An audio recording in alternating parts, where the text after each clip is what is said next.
ஒரு நாட்டில் ஒரு ராஜா தனக்கு பக்கபலமா இருக்கிறதுக்காக கூட துணையா இருக்கிறதுக்காக ஒரு தளபதியை தேடுறாரு. சரியான தகுதிகளோட ஒரு 10 பேர் செலக்ட் ஆகுறாங்க.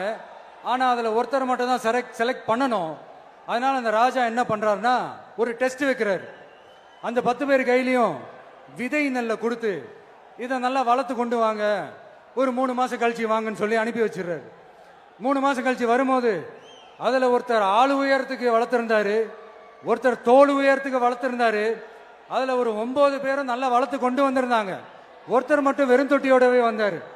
என்னன்னு கேட்டதுக்கு, நானும் தண்ணி ஊத்தி ஊத்தி பாக்குறேன், உரம் வச்சு வச்சு பாக்குறேன், வளரவே மாட்டேங்குது ராஜா, என்ன பண்றதுன்னு தெரியலன்னு சொன்னதுக்கு ராஜா அவரை கட்டி அணைச்சிக்கிட்டு, இனிமே நீதான் என்னுடைய தளபதி, எல்லா அதிகாரமும் உனக்கு தான் சொன்னாரு. ஏன்னா அந்த 10 பேர் கையிலையும் ராஜா கொடுத்தது அவித்த விதை நெல், அது முளைக்கவே முளைக்காது.